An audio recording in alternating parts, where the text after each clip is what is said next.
Similarly, the human being is also within or outside the beings of the hierarchies, the angeloi, archangeloi, and so on.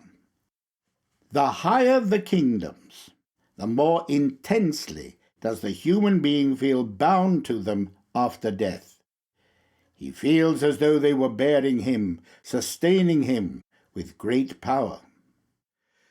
The archangeloi are a mightier support than the angeloi. The archi, again mightier than the archangeloi, and so on. People today still find difficulties in acquiring knowledge of the spiritual world. The difficulties would soon resolve themselves if a little more trouble were taken to become acquainted with its secrets. There are two ways of approach. One way leads to complete certainty of the eternal in one's own being. This knowledge that in human nature there is an eternal core of being which passes through birth and death, this knowledge, remote as it is to the modern mind, is comparatively easy to attain.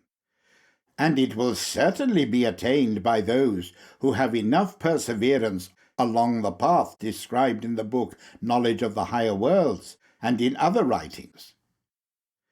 It is attained by treading the path there described. That is one form of knowledge of the spiritual world.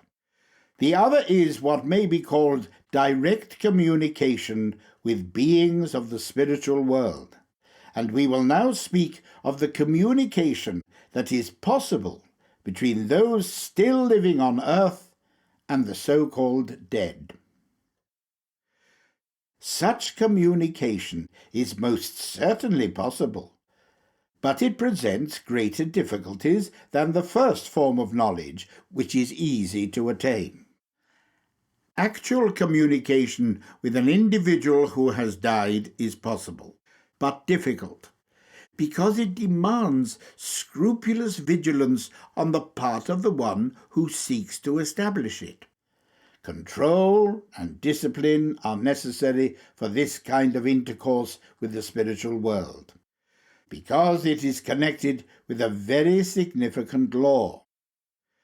Impulses recognized as lower impulses in people on earth are, from the spiritual side, higher life. And it may therefore easily happen that when the human being has not achieved true control of himself, he experiences the rising of lower impulses as the result of direct communication with the dead. When we make contact with the spiritual world in a general sense, when we acquire knowledge about our own immortality as beings of soul and spirit, there can be no question of the ingress of anything impure. But when it is a matter of contact with individuals who have died, the relationship with the deceased individual, strange as it seems, is always a relationship with the blood and nervous system. The dead enter into those impulses which live themselves out in the system of blood and nerves, and in this way lower impulses may be aroused. Naturally, there is only danger for those who have not purified their natures through discipline and control.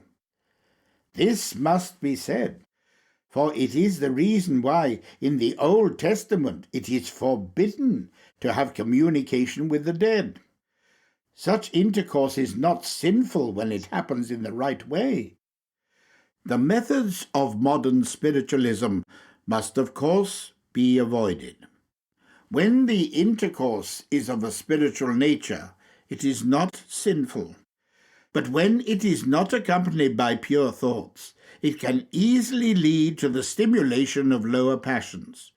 It is not the dead who arouse these passions, but the element in which the dead live. For consider this, what we feel here as animal in quality and nature is the basic element in which the dead live. The kingdom in which the dead live can easily be changed when it enters into us. What is higher life in yonder world can become lower impulses when it is within us on earth. It is very important to remember this, and it must be emphasized when we are speaking of communication between the living and the so-called dead, for it is an occult fact. We shall find that precisely when we are speaking about this communication, the spiritual world can be described as it really is. For such experiences reveal that the spiritual world is completely different from the physical world.